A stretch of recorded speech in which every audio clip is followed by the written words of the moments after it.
अभी जो हम डिस्कशन करेंगे इस क्लास में वो है seed and there morphological features. तो सीड जो होता है, बीज होता है, उसके जो मोर्फोलॉजिकल आकार के फीचर्स क्या होते हैं उनके ना, उसकी उसकी एनाटॉमी भी जानेंगे हम लोग सब कुछ इसमें। तो सीड्स जो होते हैं वो दो टाइप के होते हैं ना। एक तो होता है, हम सीड्स होते हैं दो टाइप के होते हैं, जैसे कि होता है मोनोकोट सीड होता है, एक डाइकोट सीड होता है। डाइकोट मतलब द्विबीजपत्री जो प्लांट्स होते हैं।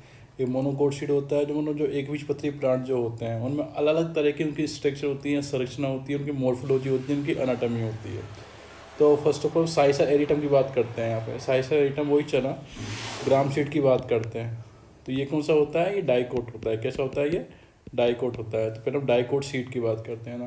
तो ग्राम सीड इज ए डाइकोट, लिखा हुआ है यहाँ पे देखो, ग्राम सीड इज ए डाइकोट और नॉन एंडोस्पर्मिक।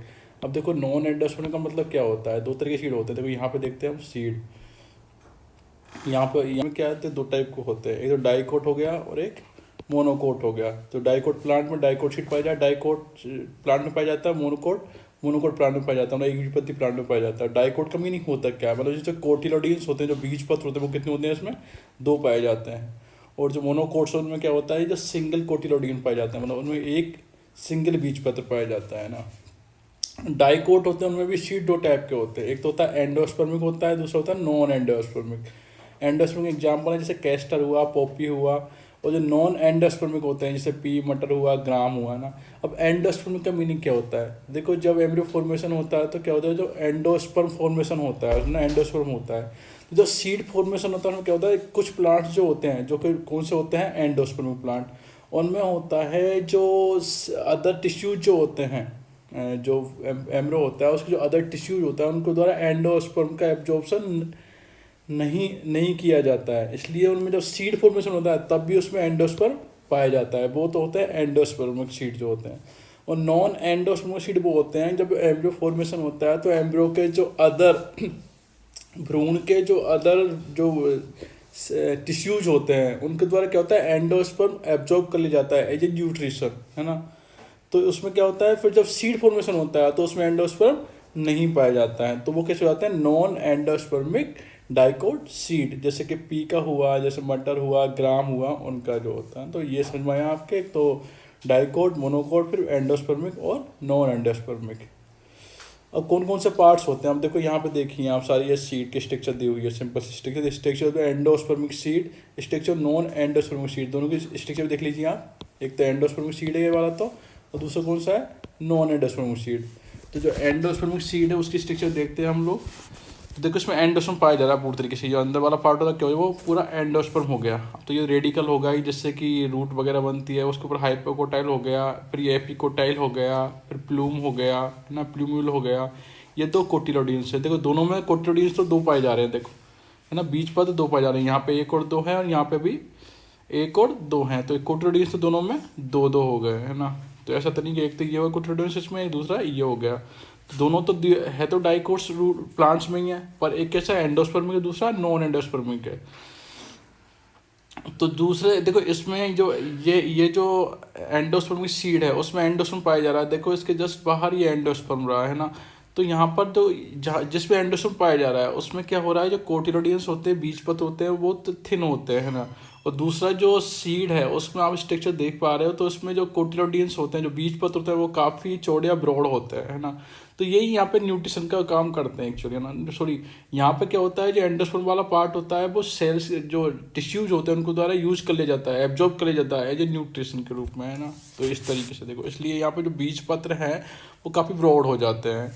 सेम स्ट्रक्चर तो वो ये रेडिकल है, हाइपोकोटाइल है, हाइपोकोटाइल है, एपिकोटाइल है, एपिकोटाइल है, प्ल्यूमुल है, कोटिलोडियंस है। और इसमें देखो सबसे ऊपर जो बाहरी पार्ट होता है सीड का, वो क्या बोलते हैं उसको?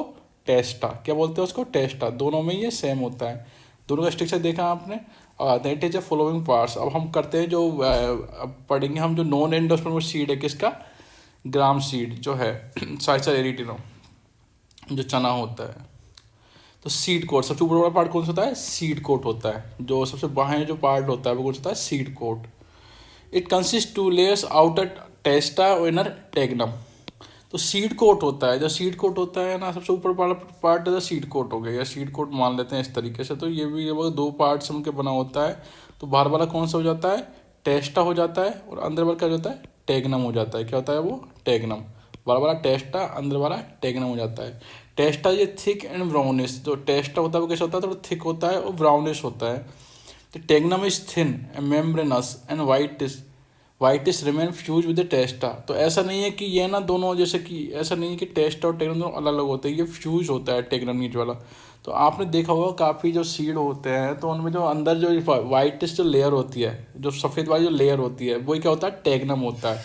और टेग्नम क्या होता है, थोड़ा थिन होता है। किस कंपेरिजन में, टेस्टा के कंपेरिजन में। ये आप लोग देखते हो जब भी आप कोई सीड देखते हो तो the pointed beak like end of the seed is minute pore called micropyle. जो माइक्रोपाइल आप जब आप एम्ब्रियो स्ट्रक्चर देखते हो तो एम्ब्रियो में माइक्रोपाइल होता है कि नहीं होता, वही माइक्रोपाइल, हाइलम वगैरह वो सब कुछ यहाँ पे, क्योंकि एम्ब्रियो से सीड तो होता क्या है, सीड बेसिकली एम्ब्रियो ही होता है ना, एम्ब्रियो सीड बनता है,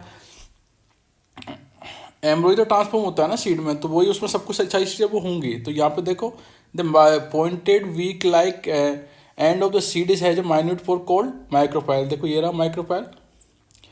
if a soaked seed is gently pressed, a drop of water oozes out the microphile। अच्छा, जब मतलब कोई सॉकेट सीड होता है तो उसको हम थोड़ा प्रेस करते हैं ना सीड को, जैसे होता है, जैसे भाई किसी ने जैसे लगे सॉक्ट मतलब उन्होंने जैसे को होता है सीड होता है जिसमें कि सॉक्ट मीन्स कि उसमें वाटर अंदर आ गया है ना, तो वो उसने वाटर एब्जॉर्ब कर लिया किसी सीड ने।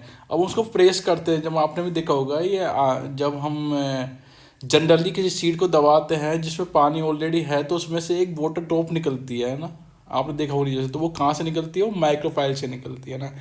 ए small oval scar seen near the micropyle is called hilum. Hilum में हम पढ़ चुके हैं ऑलरेडी पहले ही जब हमने स्ट्रक्चर पढ़ा था।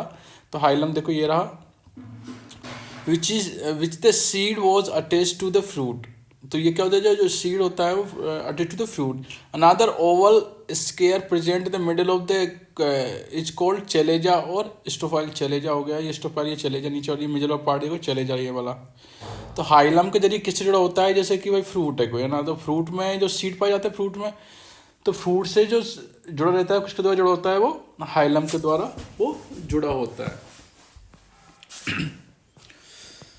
Distinct ridges called raphe runs from the hilum to chalaza. और एक और पाई जाती है कि जो स्टेज होती है उसको रेफे बोलते हैं। क्या बोलते हैं उसको, रेफे बोलते हैं। ये कहाँ से पाई जाती है, raphe runs from hilum to chalaza. ये हाइलम है यहाँ से लेके और चलेजा तक, चलेजा तक ये क्या होता है, ये रेफे पाया जाता है। अब ये देखो डाइकोट सीड, तो देखो एक कोटिलोडियन नहीं हो गया, दूसरा कोटिलोडियन नहीं हो गया, ये रेडिकल हो गया जिससे कि रूट्स ऑफ फॉर्मेशन होना है, ये प्लूमल हो गया ऊपर वाला पोर्शन। अब दूसरा, एक तो सब सीड कोड पढ़ लिया हमने, सीड कोड में क्या क्या होता है क्या नहीं होता है, पूरा ऊपर वाला ये ऊपर वाला। अब है एम्ब्रियो। अब देखो सीड में दो ही तो स्ट्रक्चर पाई जाती है, तो सीड कोड होता है, दूसरा क्या होता है, एम्ब्रियो होता है ना, भ्रूण होता है। It present inner to the seed coat. ये क्या पाया जाता है, सीड कोट जो होता है उसके अंदर की साइड पाया जाता है। कहाँ पाया जाता है, ये सीड कोट के अंदर की साइड पाया जाता है ना, सीधी सी बात है। ये सीड कोट होगा ऊपर वाला, इसके अंदर क्या पाया जाता है, अंदर क्या पाया जाता है, एम्ब्रियो पाया जाता है ना।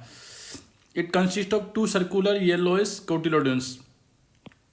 ये आ गए 2 सर्कुलर हैं ये येलोइश कोटिलोडियंस बीजपत्र सॉरी, डेटा attach to the embryo axis. जो कहाँ से होते हैं, देखो ये एम्ब्रियो एक्सिस है, इससे ये दोनों अटैच होते हैं ना, एम्ब्रियो एक्सिस से अटैच होते हैं। जो भ्रूण की जो एक्सिस होती है, जो अक्ष होता है, उससे वो अटैच होते हैं। तो part of embryo axis above the point of attachment to the cotyledon is called epicotyl, है ना। तो जो पार्ट होता है, देखो ये होगा एपिकोटाइल, यहाँ पर है ना, और ये हाइपोकोटाइल जस्ट उसके नीचे। तो उन्होंने क्या कहा है अभी, the part of embryo axis above the point of attachment to the cotyledon is called epicotyl. जो एम्ब्रियो एक्सिस का वो पार्ट जो कोटिलोडियन का जो कोटिलोडियन जहाँ अटैच होते हैं उससे थोड़ा एबव होता है। ये देखो ये कोटिलोडियन यहाँ पर अटैच हुआ, दोनों ये वाला अटैच हुआ यहाँ पर, ये वाला अटैच हुआ यहाँ पर, उसके ऊपर उभरा हुआ पार्ट क्या कहलाता है, एपिकोटाइल। ये तो ये बोलना चाह रहा है ना, सेम वही। The tip of the epicotyl is called plumule. अब प्लूमुल क्या होता है, जो टिप होती है किसकी, एपिकोटाइल। ये एपिकोटाइल है पूरा, देखो ये तो पूरा एपिकोटाइल हो गया पूरा, इस तरीके से मान सकते हैं, ये पूरा एपिकोटाइल हुआ। तो एपिकोटाइल जो टिप होती है ये वाली, ये क्या कहलाती है, प्लूमुल। क्या कहलाती है, plumule. Similarly, the region of the embryo axis below the point of attachment of cotylodoन is called hypocotyl। अब भाई उसके नीचे वाला जो पोर्शन होता है वो हाइपोकोटाइल हो गया। अटैच तो यहाँ से हो रहे हैं ना, ये ये कोटिलोडीन्स जो हैं अटैच तो यहाँ से हो रहे हैं दोनों। अब इसको ऊपर वाला पोर्शन तो है एपिकोटाइल हो गया और उसके जस्ट नीचे वाला पोर्शन क्या हो गया, हाइपोकोटाइल हो गया। और जो हाइपोकोटाइल का जो, अब देखो वही सेम वाला, the tip of the hypocotyl is called radical. अब जो हाइपोकोटाइल उसकी टिप ये वाली है ना, ये हाइपोकोटाइल हो गया, इसकी टिप क्या हो जाएगी, ये रेडिकल हो गई और वो क्या हो गई, प्लूमल हो गई।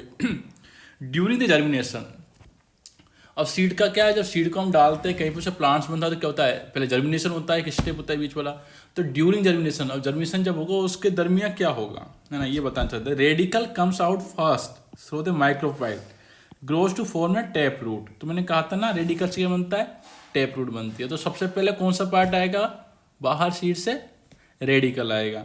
The plumule give rise to the shoot system, और जो प्लूमल इसके बाद आता है तो प्लूमल से क्या बनता है, सूट बनता है, तो तना बनता है ना, जो स्टेम बनता है वो किससे बनेगा, प्लूमल से बनेगा,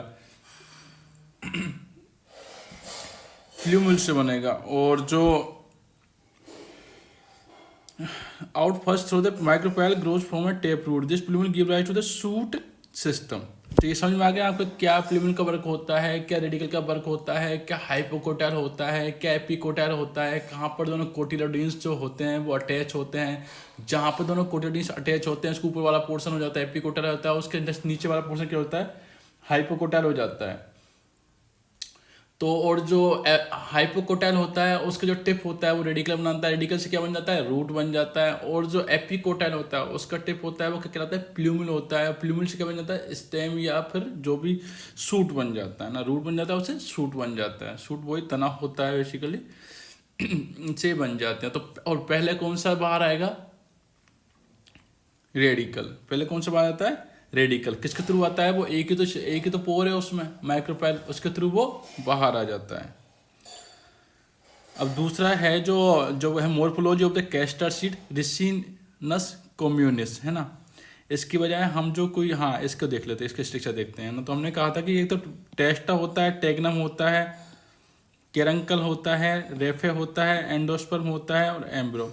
तो ये जो सीड था हमने जो पढ़ा, ये कैसा सीड था, एक नॉन एंडोस्पर्मिक, जिसमें कि एंडोस्पर्म नहीं पाया जाता है। तो अब हम जो आगे डिस्कशन करेंगे, जो अगली वाली क्लास में डिस्कशन करेंगे हम, वो कैसा सीड होगा, जो ये तो नॉन एंडोस्पर्मिक था, जो अगली वाली क्लास में डिस्कशन करेंगे हम वो होगा एक एंडोस्पर्मिक सीड, मीन्स कि जिसमें एंडोस्पर्म बीज बनने तक रहेगा, मीन्स कि उसमें एंडोस्पर्म का एब्जॉर्प्शन नहीं किया जाता है एम्ब्रो टिश्यूज के द्वारा।